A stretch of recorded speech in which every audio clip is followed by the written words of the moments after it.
ya que somos poquitos, vamos a tener una plática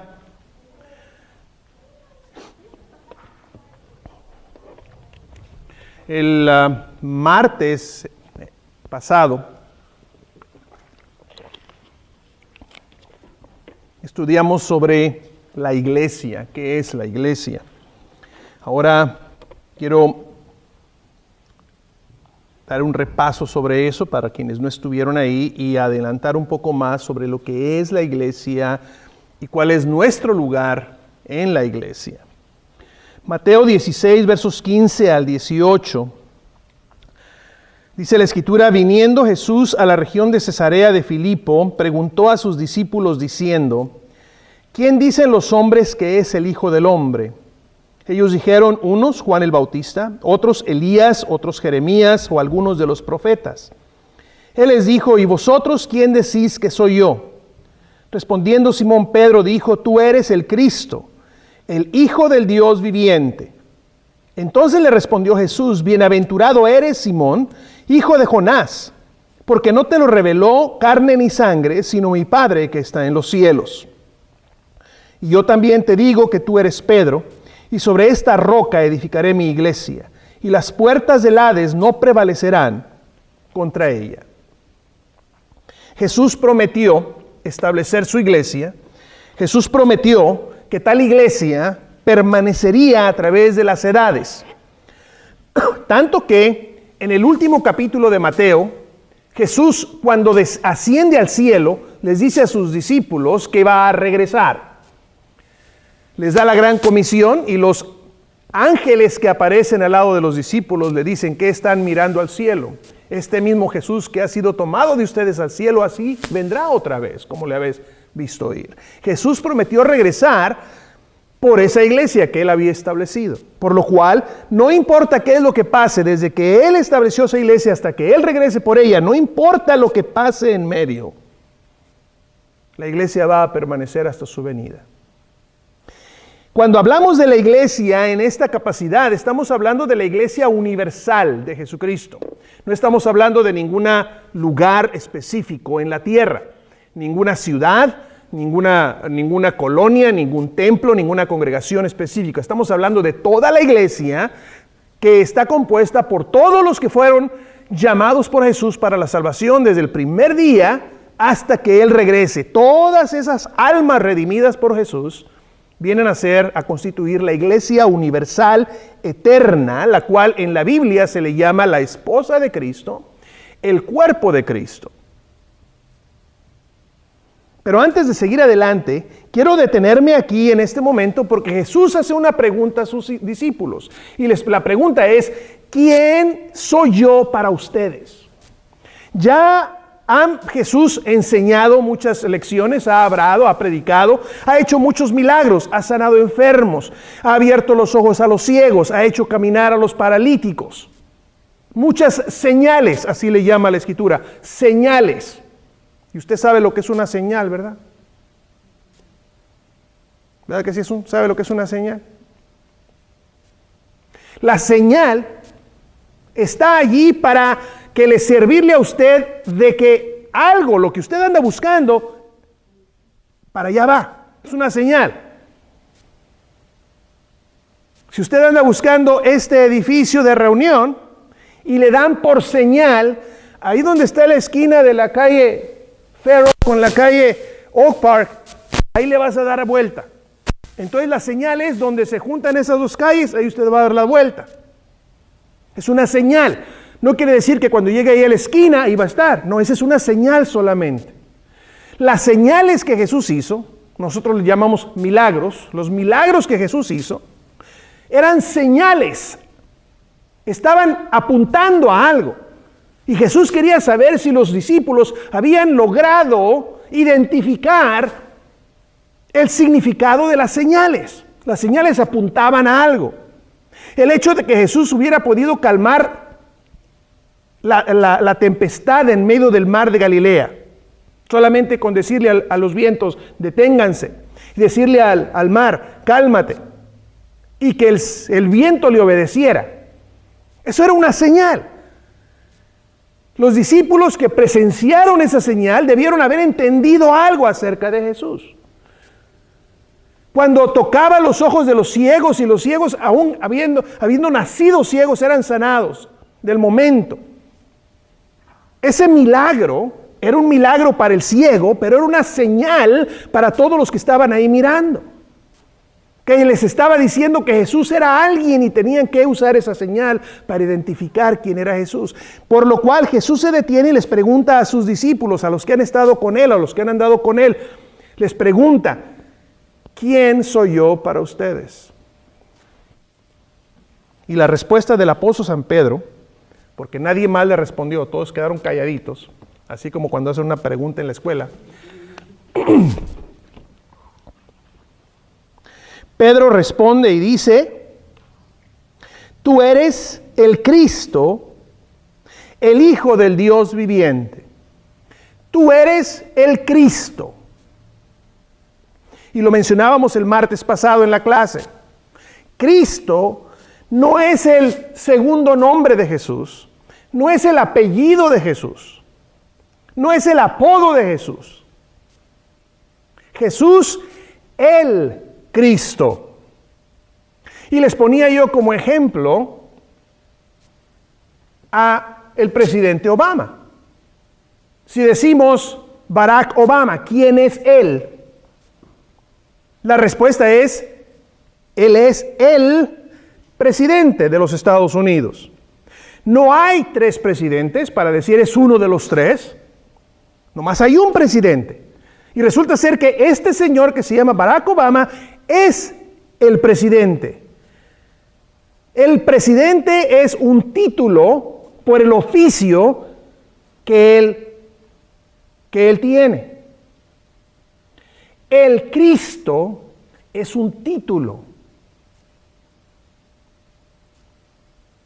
Y no hay muchos Cristos. No es Jesús uno de los muchos. Es el Cristo porque solamente hay uno. Y Jesús es el Cristo. En otra escritura dice, Él es el Cristo de Dios. Para poder entender qué quiere decir eso, tenemos que investigar un poquito. ¿Qué quiere decir la palabra Cristo? La palabra Cristo viene del griego, que también es una traducción del hebreo. En el hebreo la palabra es Mesías. Traducida al griego, la palabra es Cristo. Mesías y Cristo, traducido al español, es ungido. Tú eres el ungido de Dios. Jesús, el ungido. Y Jesús lo había dicho cuando empezó su ministerio, cuando fue a visitar la sinagoga en Nazaret. Abrió la Biblia allá en Isaías, en el libro de Isaías, y la leyó, y el Espíritu de Jehová está sobre mí, por lo cual me ha ungido para sanar a los enfermos, dar vista a los ciegos, levantar a los muertos y anunciar el año de la benignidad del Señor. El ungido de Dios, el que venía para cumplir las profecías mesiánicas dadas acerca de Él es Jesús. Jesús, tú eres el Cristo, pero no se queda ahí, sino añade el Hijo del Dios viviente. Otra vez, no un hijo, sino el Hijo, unigénito de Dios. Es una declaración de fe. Y Jesús usa esa verdad para identificar a Pedro y le dice, yo también te digo que tú eres Pedro. Simón, hijo de Jonás. Fíjese muy bien. Simón, hijo de Jonás, tú eres Pedro. Jesús, el Cristo, el Hijo del Dios viviente, Simón, hijo de Jonás. Y Jesús le dice, mientras que yo soy el Hijo de Dios, tú eres un hombre, hijo de otro hombre. Por lo cual, lo que acabas de decir no te lo pudo haber enseñado ningún hombre. Eso te vino por revelación de Dios, mi Padre.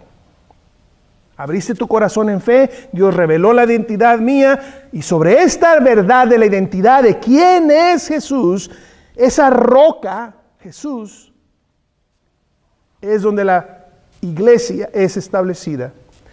Y sobre esa verdad ni las puertas del Hades pueden prevalecer contra ella, ni puede ser amenazada, ni siquiera la muerte puede detenerla.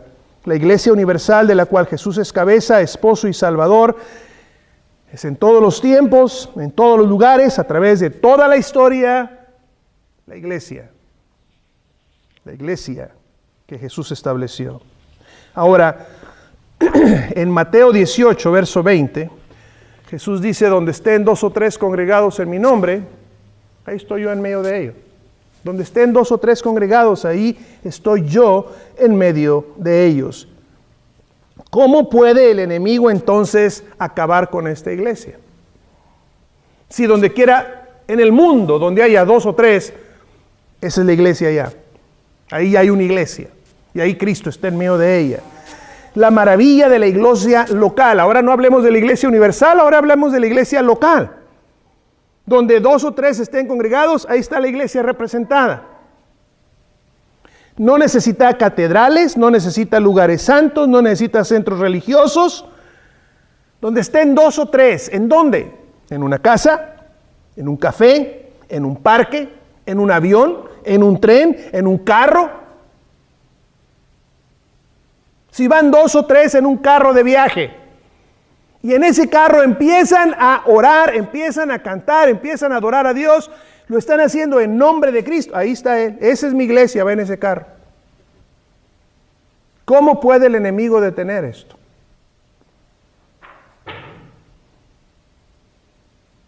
Si fuera cualquier otro movimiento, pues decimos nosotros, matemos al líder y se acaba el movimiento. Malas noticias para el enemigo. Ya mató al líder, lo crucificó y al tercer día resucitó y está vivo. ¿Cómo lo puede detener? No puede decir, bueno, voy a quitar al pastor de la iglesia. Pues tendría que quitarlos a todos del mundo. Y resulta ser que no necesitamos nada especial, un llamamiento de Dios, y eso nos convierte en los pastores de su iglesia. La dinámica de la iglesia local no es movida por la economía del país, no es movida por la situación política que gobierne la región. Es más, entre más persecución ha habido, cuando más persecución ha habido contra los cristianos, más la iglesia ha crecido. ¿Sabe usted que la iglesia, que el país en el mundo, ahorita, en este tiempo nuestro, el país que tiene el más grande número de cristianos activos, no es Estados Unidos? No es ninguno de los países de Europa. El país con más cristianos activos es China comunista, donde se encarcela, se tortura y se mata a los que se encuentran que tienen una Biblia o que van a una reunión de oración. Los que más sufren castigo de encarcelamiento y de tortura en China son aquellos que son identificados como pastores. Recuerdo a un amigo mío que fue a una convención de misioneros, donde uno de estos misioneros, de uno de estos hermanos de los países donde es perseguida la iglesia, cuando hablaba con ellos les hizo esta pregunta para iniciar: ¿tienen ustedes buenos pastores aquí en Estados Unidos? Allí en mi país no, porque todos los buenos están en la cárcel. Imagínense. En la China, los hermanos de China, ninguno de ellos posee una Biblia entera. Cuando llega una Biblia, le agarran 2, 3 páginas y se la dan a un hermano, 2, 3 páginas se la dan a otro, entre todos juntos, tienen la Biblia entera. Y vieran con tanta emoción, lloran cuando se les entrega esas 2, 3 paginitas que van a ser de ellos. Y cómo las cuidan, y cómo las leen, y cómo se juntan para compartir esas 3 paginitas con el otro que no las tiene. Sabiendo que si los descubren que tienen esas 3 páginas, son puestos en la cárcel o torturados. Y ahí es donde la iglesia está creciendo más y no la puede detener ni el gobierno, ni la economía, ni nadie. Jesús dijo, ni las puertas del Hades prevalecerán contra ella. ¿Por qué? Porque no la mueve la economía ni la política, sino la iglesia local es movida por el poder del Espíritu Santo que Dios puso en ella. La importancia de la iglesia local. ¿Qué tan importante es la iglesia local? Déjele digo, cuando Jesús dijo, id por todo el mundo y predicad el evangelio a toda criatura, el que creyere y fuera bautizado será salvo, el que no creyere será condenado. Le estaba Jesucristo entregando a la iglesia local, a los cristianos en una ciudad, la responsabilidad de compartir el evangelio de salvación con esa comunidad. No va a venir un ángel a hacerlo. La responsabilidad de hacer esto es la responsabilidad de la iglesia. ¿Qué tan importante es entonces la iglesia local? ¿Se acuerdan de que Jesús dijo que encendiéramos la luz y la pusiéramos sobre la mesa para que alumbrara a todos los que estaban en casa? Que no la encendiéramos y la pusiéramos abajo del escritorio, porque entonces todo queda oscuro. El trabajo de la iglesia es iluminar la oscuridad. Si la iglesia, si nosotros fallamos en hacer ese trabajo, ¿quién lo va a hacer? Yo trabajo para el Departamento de Servicios Sociales y por muy bien que todo ese departamento gubernamental hace en la comunidad, no cumple con la comisión de salvar el alma del hombre. La única entidad en el mundo que tiene el poder y la comisión de hacerlo es la iglesia.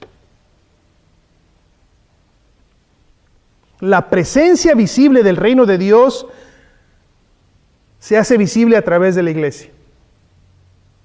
La realidad de la nueva vida en Cristo es vivida en la iglesia local. En otras palabras, Jesús dijo que el que naciera de nuevo vería el reino de Dios. Resulta ser que cada uno de nosotros, los que estamos en Cristo, hemos nacido de nuevo, por lo cual somos nosotros los que conocemos el reino de Dios.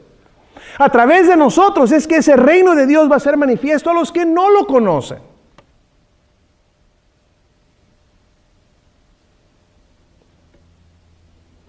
La iglesia universal, la iglesia local. Y ahora, ¿cuál es mi lugar en esa iglesia? En la universal está fácil. Yo creo en Cristo, Él me añade a su iglesia. Hechos capítulo 2, verso 47. Y el Señor añadía cada día a la iglesia los que habían de ser salvos. Si yo creo en Jesucristo, yo declaro a Jesucristo como el Cristo, el Hijo del Dios viviente. Acepto que Él es mi Salvador y Rey. Él es el que me añade a esa iglesia universal. Pero yo no vivo en esa iglesia universal. Yo vivo aquí, en el área de las 5 ciudades. Y voy a esa iglesia que se reúne en la calle Ferro, que se llama Nuevos Horizontes. Ahí voy yo. Entonces, ¿cuál es mi lugar en la iglesia? Primera de Pedro, capítulo 2, verso 5. Primera de Pedro, capítulo 2 y verso 5.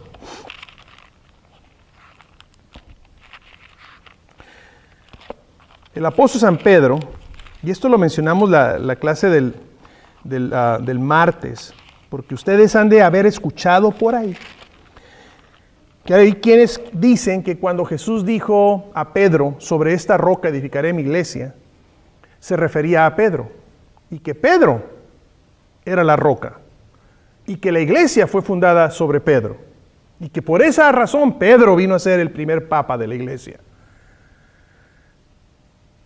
Sin embargo, el martes leímos este pasaje de Primera de Pedro, donde Pedro mismo escribe, y donde Pedro habla acerca de la roca y de la iglesia. Y les mencionaba yo el martes, si Pedro hubiera entendido que él era la roca y que sobre él estaba siendo edificada la iglesia, Pedro tuvo toda la oportunidad del mundo para haberlo escrito en esta carta donde él habló acerca de la iglesia y de la roca. Y en vez de haber hablado Pedro acerca de sí mismo como la roca, habló de Jesucristo como la roca. Y dice lo siguiente, Primera de Pedro capítulo 2. Verso 1 dice, desechando pues toda malicia, todo engaño, hipocresía, envidias y todas las detracciones, desead como niños recién nacidos la leche espiritual no adulterada, para que por ella crezcáis para salvación, si es que habéis gustado la benignidad del Señor, acercándoos a Él, piedra viva, acercándonos a Él, Cristo, la piedra viva, desechada ciertamente por los hombres, mas para Dios escogida y preciosa.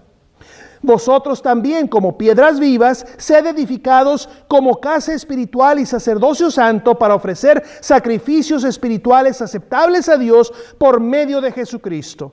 Por lo cual también contiene la Escritura, he aquí pongo en Sión la principal piedra del ángulo, escogida y preciosa, y el que creyere en él no será avergonzado. Porque para vosotros, pues, los que creéis, él es precioso. Pero para los que no creen, la piedra que los edificadores desecharon ha venido a ser cabeza del ángulo y piedra de tropiezo y roca que hace caer, porque tropiezan en la palabra siendo desobedientes, a lo cual fueron también destinados. Somos nosotros piedras vivas añadidas a ese edificio sobre la cual Cristo es la piedra angular. ¿Cómo crece la iglesia local entonces? Añadiendo más piedritas. Mi trabajo en el Señor es ser una piedra viva unida a Él, dice el apóstol San Pedro, para ofrecer sacrificios espirituales aceptables a Dios. Estoy aquí para hacer la voluntad de Dios, estoy aquí para servir a Dios.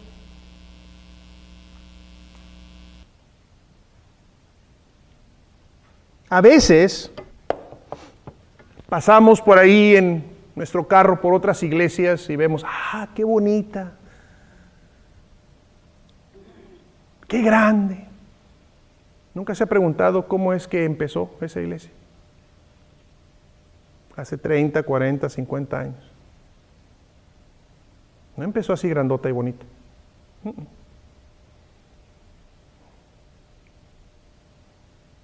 ¿Cómo empezó la iglesia allá en Jerusalén cuando Jesús empezó? ¿Cuántos eran? Pues era Él.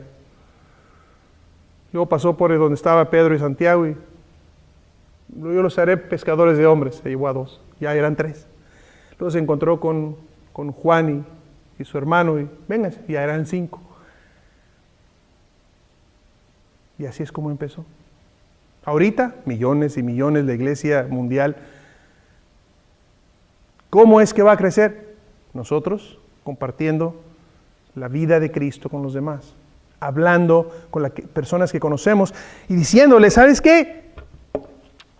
Tú necesitas al Señor en tu vida. No me juzgues. No se trata de juzgar a nadie. Y luego háblele de lo que sí sabe, porque muchas veces nosotros como cristianos nos da así un poquito como de miedito. Hermano, es que sí me gustaría hablar con la gente, pero ¿qué tal si me hacen preguntas y no sé?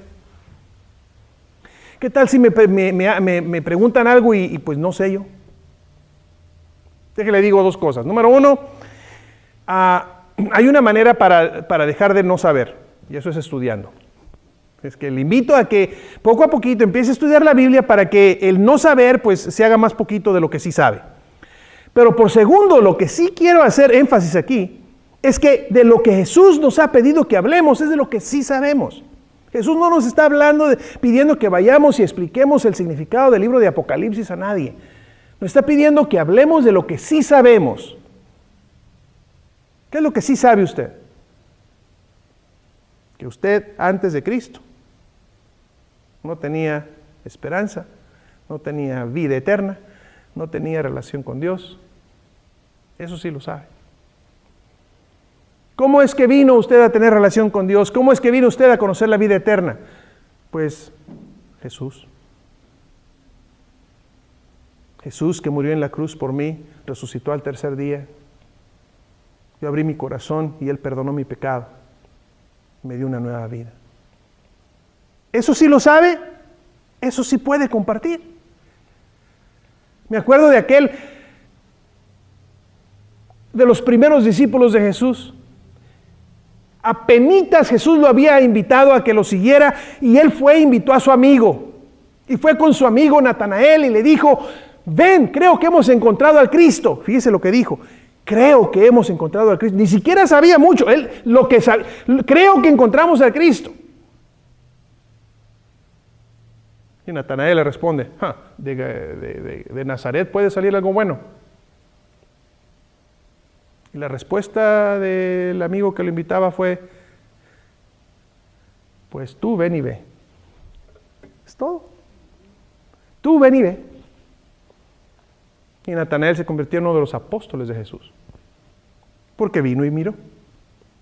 ¿Cómo es que usted vino a ser salvo? ¿Que alguien lo invitó a usted, sí o no? Alguien le vino y le dijo. ¿Qué le dijeron? A veces nos invitaron a un estudio bíblico en una casa. A veces nos invitaron a un servicio de la iglesia. A veces nos hablaron de Cristo un poquito en la Biblia. ¿Cómo es que lo interesaron a usted? Ahora usted dése la vuelta y así habla con la gente que usted conoce. Así de fácil. Ay, hermano, y si me dicen que no, pues si le dicen que no, pues ¿qué va a hacer? Pues le dijeron que no. Ay, hermano, es que a mí me da mucha cosa que si me dicen que no. Hay dos cosas con que se remedia eso. ¿Okay? ¿Está listo? Primero es que acuérdese que Jesús mismo nos dijo, que si a Él lo habían aceptado, a nosotros nos iban a aceptar. Que si a Él lo habían rechazado, a nosotros también nos iban a rechazar. Es que de hecho está de que unos nos van a decir que sí y otros nos van a decir que no. Es que no se preocupe, no la están rechazando usted, lo están rechazando a Él. Usted no es el Salvador, Él es. Esa es la primera. La segunda es, dése cuenta que no duele. Más, antes de salir a invitar a alguien, párese en el espejo y dígase usted, no. Acostúmbrese que le digan que no. Cuando usted no duele, ok. Entonces vaya e invite, y si le dicen que no, ya estaba preparada. Si le dicen que sí, no se vaya a desmayar. Pero si los que conocemos a Jesús no hablamos de Él, pregunto, ¿quién va a hablar de Él? O déjele digo, los que no conocen de Él no paran de hablar de Él. Mentiras, engaño, pero hablan de Él, mal de Él, engaño de Él, mentiras de Él, para que la gente que no lo conozca no se interese en Él. Los que necesitamos hablar de Él somos los que los conocemos a Él, los que sabemos de Él, los que hemos experimentado la salvación de Él. Dicen por allá en nuestro pueblo que para muestra con un botón basta. ¿Sabe qué? Usted es ese botón. De que Dios ama al mundo, usted es la prueba, porque Dios lo ama a usted. De que Cristo perdona el pecado de todos los que quieran recibirlo, la prueba de eso es usted. De que Él da salvación y vida eterna, usted es la prueba. Usted es ese botón. Hágale saber al mundo lo que ha hecho en usted.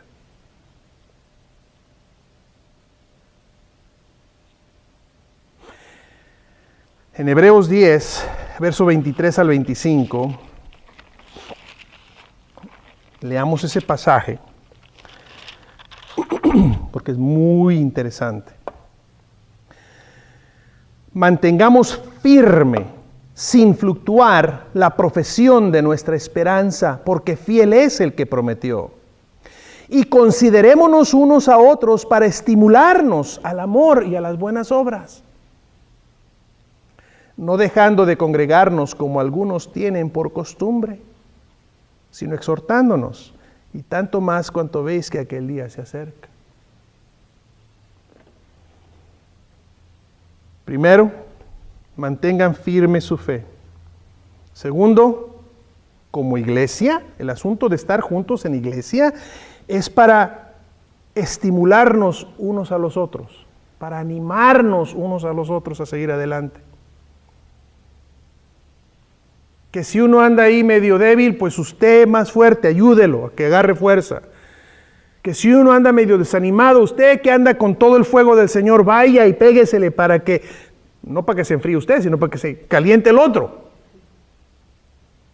Anímense, estimúlense al amor y a las buenas obras. De eso se trata vivir en comunidad, de eso se trata ser una iglesia. La iglesia local es como las brasas que se juntan para mantener el calor. No, yo soy cristiano, pero no me gusta ir a la iglesia. Ahí está un carbón que está separado del resto. ¿Qué tanto va a durar calientito? Usted sabe, yo sé lo que va a pasar.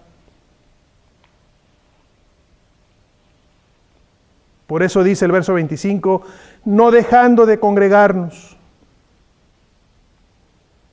Luego añade, como algunos tienen por costumbre. Fíjese, en Hebreos. Estamos hablando de allá cuando la iglesia apenas empezaba. Ya había hermanos que se daban la costumbre de, mejor no voy. Mejor no voy. Ya fui la otra vez. Van a cantar los mismos cantos, ya me lo sé.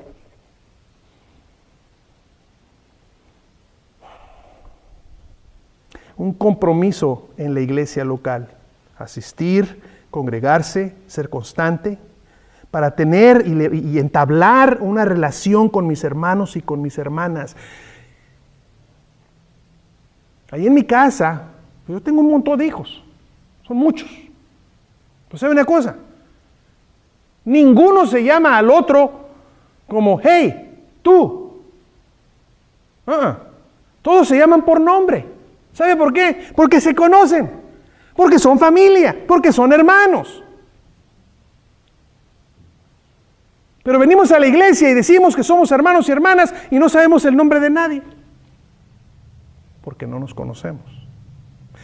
Oye, hermano, y la hermana, aquella que no la ha visto, porque no la he visto, que es una hermana así como que está como chaparrita, que tiene pelo chino, y me la tratan de describir toda. ¿Por qué? Porque nunca tomaron tiempo de saber ni siquiera el nombre de la persona. ¿Y es su hermana? ¿Se imagina cómo está el corazón del Padre? Que nosotros como hijos ni siquiera nos hemos tomado el tiempo de conocernos.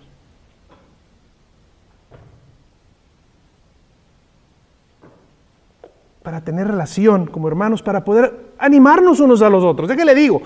Si yo no tengo relación con las personas en la iglesia, escuche bien, si yo no tengo relación como hermanos en Cristo con los hermanos de la iglesia, yo no tengo derecho de venir y tratar de animarlos cuando necesitan ánimo.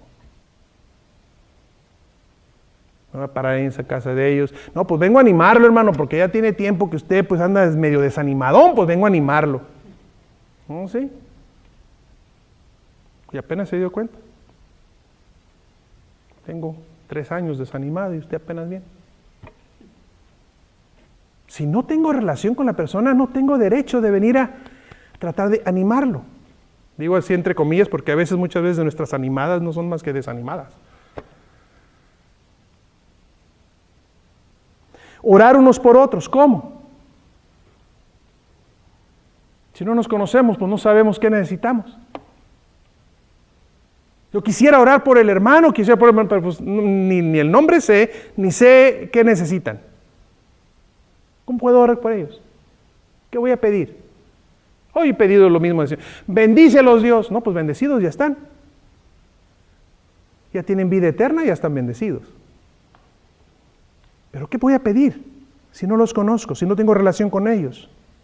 Si no estoy cumpliendo Hebreos 10, versos del 23 al 25.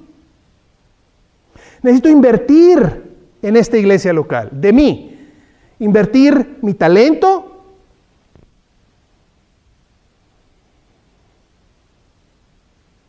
Josh me dice, cuando llegamos aquí, ¿no va a estar David? No va a estar David. Y no practicamos. No practicamos. ¿Por qué? Pues no estabas. Yo practicaba en la mañana, pues tú no estabas. No, pues podemos practicar ahorita. Ok, pues vamos a practicar. Me dice, ¿hay cantos nuevos? Oh, no.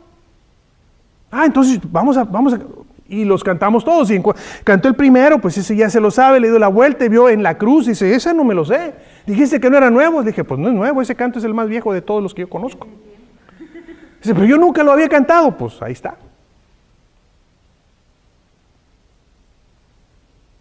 Ahora, ¿por qué lo dejé si no habíamos ni siquiera practicado? Porque si tiene un talento, aquí es donde lo tiene, necesita invertir. En la iglesia. Mientras estábamos ahí practicando, José fue y se sentó allá, empezó a dar de tamborazos. Al final de practicar, se baja y me dice, ¿puedo estar allá cuando ustedes canten? Pues, ¿qué voy a decirle que no? Si le digo que no aquí, ¿a dónde se va a ir a querer tocar tambores?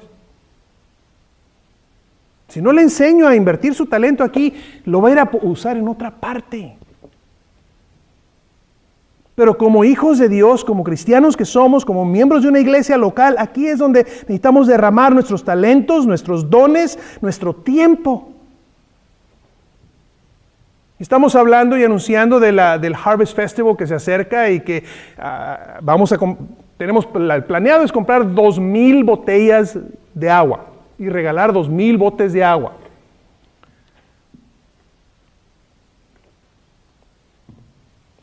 Es un montón de agua. Y es el viernes en la noche y todo el día sábado. Y tenemos ya apartados 2 espacios. Uno donde está todo el agua que vamos a estar ahí y el otro donde vamos a estar para hablar a la gente acerca de Cristo y de New Horizons y ofrecer oraciones.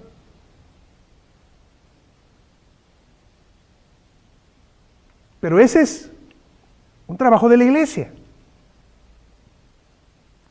Por eso hemos estado pidiendo voluntarios que quieran venir a participar con nosotros. Porque aquí es donde queremos invertir nuestros talentos, tiempo, dinero, porque también hay lugar para ofrendas y para diezmos, que todo esto viene a ser parte de lo que Dios quiere y nos pide. Alguien escribió un libro que se llama Los diezmos, el plan financiero de Dios. Acuérdese de lo que platicamos de sembrar y recoger.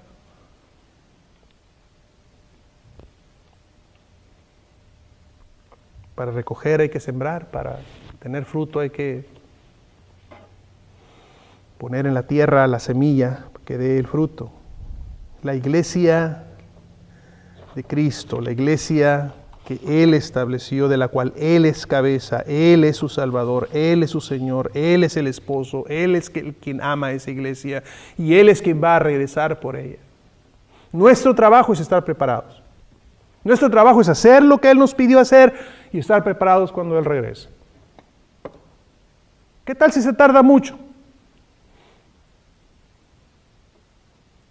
Si se tarda mucho y se continúa tardándose más tiempo, la promesa es que la iglesia va a seguir aquí en este mundo llevando a cabo la labor por la cual Él estableció.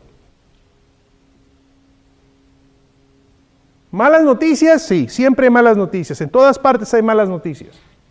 Mala noticia aquí en Estados Unidos es que aproximadamente entre 5 y 7 mil iglesias locales se cierran cada año. aquí en Estados Unidos.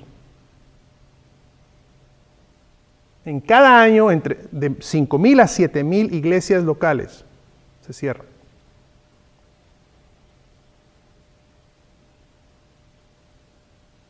¿Por qué?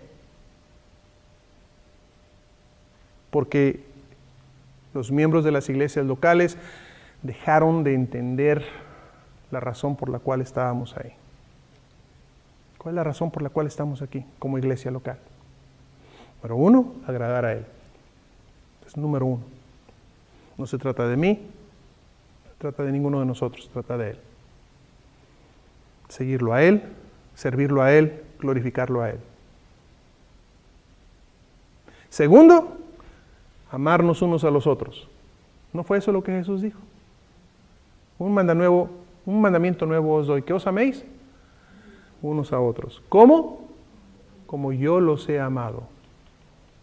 De esto y por esta razón el mundo sabrá que son mis discípulos y tienen amor los unos por los otros. La iglesia se trata de eso. Número uno, glorificarlo a Él, servirlo a Él. Número dos, amarnos, ayudarnos, como dice Hebreos, estimularnos al amor y a las buenas obras. Y tercero, dar a conocer a los que no conocen a Jesús el amor de Dios. Si la iglesia pierde la conexión de esas tres cosas, si la iglesia local pierde que, número uno, es servir a Cristo y glorificarlo a Él. Número dos, es amarnos, servirnos, ministrarnos, estimularnos al amor y las buenas obras entre nosotros. Y tercero, hablar al mundo acerca de Él. Si se nos olvida esas tres cosas, si la iglesia local por una u otra razón deja a un lado esas tres cosas principales, no va a tardar mucho tiempo en que esa iglesia local se va a cerrar. Hay una carta, y ya voy a terminar con esto. Hay una carta que Jesús envió a una iglesia y está escrita en el libro de Apocalipsis capítulo 2. Y es bien importante esto porque esta carta fue escrita a la iglesia en Éfeso. De esta ciudad de Éfeso sabemos en el libro de Hechos, porque el apóstol San Pablo fue a predicar a Éfeso. Y pasó bastante tiempo ministrando allí en Éfeso el Evangelio del Señor. Se estableció una iglesia local en Éfeso. Él estableció ancianos en la iglesia en Éfeso. Y por un tiempo esa iglesia en Éfeso fue una iglesia fuerte, fue una iglesia de mucho crecimiento. Sabemos de la iglesia de Éfeso porque años después el mismo apóstol San Pablo escribió una carta. Y la tenemos en el Nuevo Testamento, la carta a los Efesios. Una carta que él escribió a la iglesia de Éfeso, el apóstol San Pablo. Y una carta tan hermosa que si la leemos quedamos asombrados porque en ninguna parte el apóstol San Pablo exhorta o castiga o regaña a los hermanos por nada. Los anima a seguir adelante porque esa iglesia en Éfeso era una iglesia fuerte, era una iglesia firme.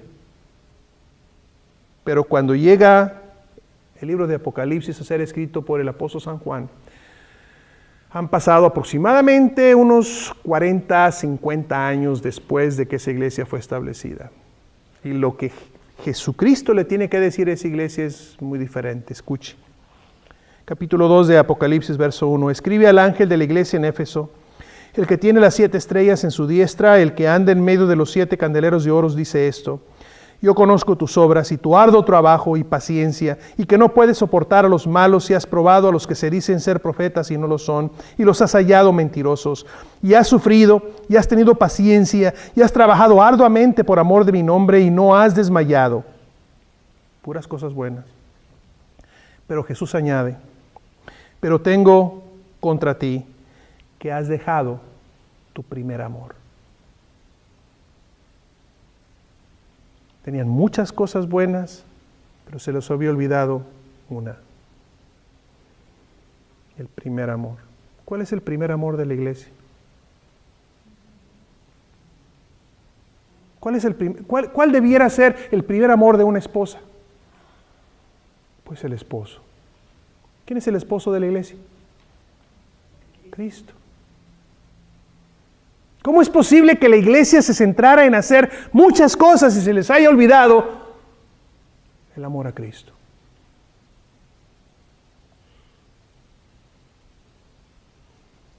Y Jesús continúa diciendo, recuerda por tanto de dónde has caído y arrepiéntete y haz las primeras obras, pues si no, vendré pronto a ti y quitaré el candelero de su lugar. No vas a tener luz si no te hubieras arrepentido. La ciudad de Éfeso, ahorita, la ciudad de Éfeso está en Turquía.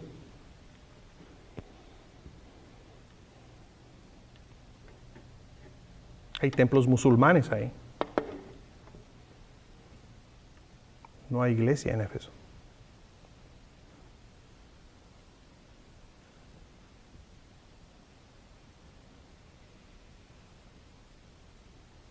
Habiendo empezado bien, olvidaron lo más importante y terminaron mal. No importa que no tengamos un edificio propio, no importa que no tengamos un lugar bonito, no importa que no tengamos suficiente parking, no importa que no tengamos una banda muy llena de gente que sabe majestuosamente tocar los instrumentos, no importa que no tengamos nada de eso, pero que no nos falte el primer amor hacia nuestro Señor Jesucristo, que no nos falte el amor entre nosotros como hermanos y que no nos falte el amor para con los perdidos. De otra manera, hemos perdido nuestro camino.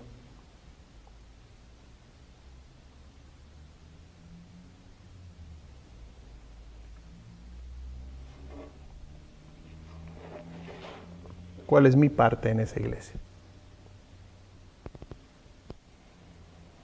Le doy gracias a Dios que Él no contrató profesionales. Entre los apóstoles que Él escogió, no había ningún profesional teólogo. Habían uno recaudador de impuestos, había varios que eran pescadores, había otro que era uno que andaba armando rebelión en contra del gobierno. Como dice después en el libro de Corintios el apóstol San Pablo, lo más pequeño escogió Dios. Lo más pequeño del mundo escogió Dios para avergonzar a lo más grande del mundo. Lo que no es para avergonzar a lo que es.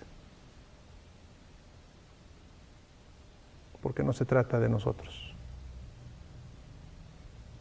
Por completo y absolutamente solamente se trata de Él. Su propósito, su plan, su llamamiento, su iglesia.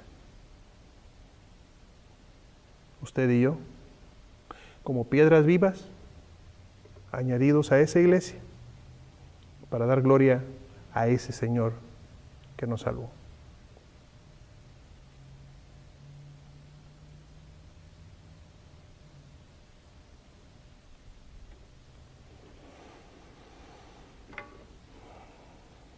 Jesús dice, el reino de los cielos es semejante a 10 vírgenes que estaban esperando la llegada del esposo.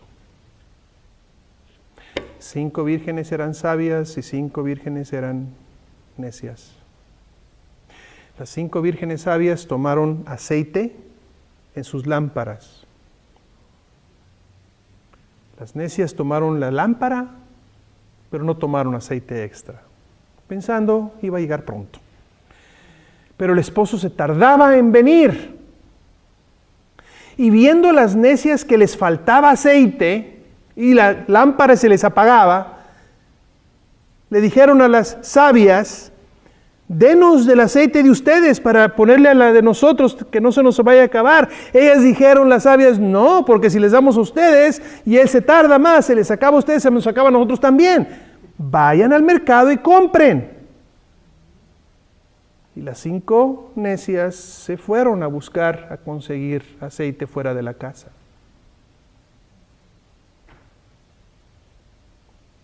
dice Jesús, a la medianoche se oye la voz que dice, el esposo ya llegó.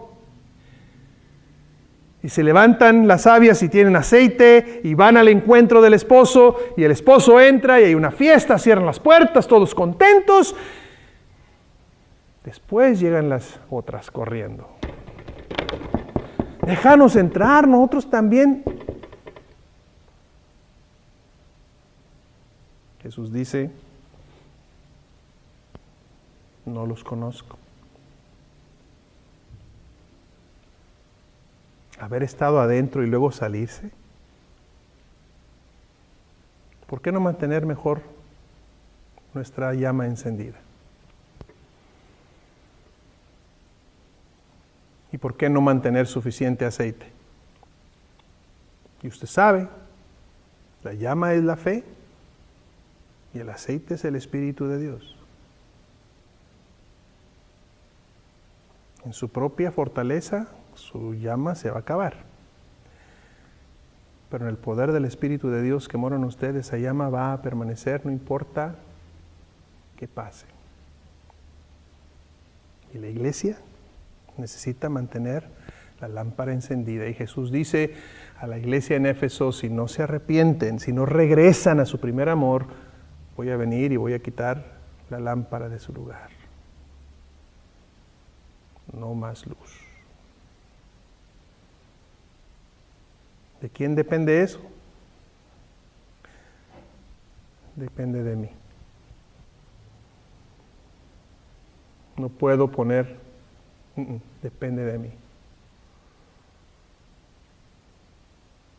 Tomando mi lugar, tomando mi posición en la iglesia local, invirtiendo mi tiempo, invirtiendo mis talentos, invirtiendo mis dones, invirtiendo todo lo que yo soy en esa iglesia local para asegurar que la lámpara permanece encendida y el nombre del Señor es glorificado. Y que cuando suene la última trompeta y se anuncie que el esposo llega, estemos todos contentotes ahí, listo para recibir al Señor. Amén. Santo Dios Padre, en el nombre de Jesús te doy gracias por tu palabra. Despierta en nosotros la fe. Que nos demos cuenta que la iglesia no es un accidente ni es una casualidad, es un plan tuyo. No es una invención nuestra, no es algo que nosotros decidimos hacer, sino más bien ha sido fundada, establecida, edificada por Jesucristo tu Hijo, sobre la roca eterna de la declaración de verdad. Él es el Cristo, el Hijo del Dios viviente, no hay nadie más que Él. Por lo cual, cuando Él nos llama al corazón para venir a conocerlo, para darnos su salvación, también nos añade como piedras vivas a ese edificio que Él está levantando, la iglesia.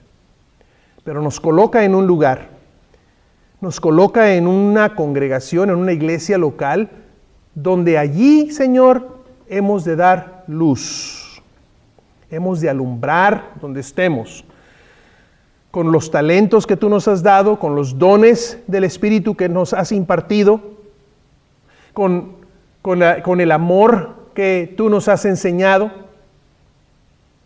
para que esa iglesia en ese lugar sea de bendición a la comunidad, de bendición a los miembros que ahí atienden y de gloria para tu nombre. Ayuda a que cada uno de nosotros, Señor, nos demos cuenta de esta verdad y que tomemos nuestro lugar, que tomemos responsabilidad en seguir eso que dice Hebreos 10:25, para animarnos mutuamente unos a los otros a seguir adelante, a no flaquear, porque pronto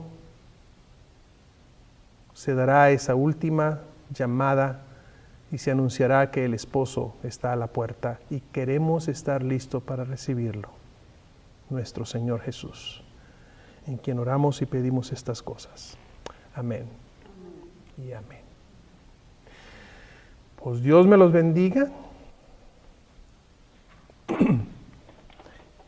El martes, estudio bíblico a las 7. Ahí en cruzar la callecita. Vamos a hablar acerca de qué dijimos. Del matrimonio, del divorcio y de cuántas cosas me estaban preguntando el martes pasado. Pues vamos a platicar. También el martes la clase de jóvenes, pero no van a estar, ¿verdad? No hay clase de jóvenes el martes porque el hermano Mike y la hermana Linda no están en la ciudad a causa del nacimiento de su nietecita. Andan en Sacramento por allá. Pero los jóvenes adultos, sí hay junta ahora de jóvenes adultos en la casa de Kathleen y Doug a las 6 de la tarde. Luego nos vemos el próximo domingo, si Dios lo permite aquí.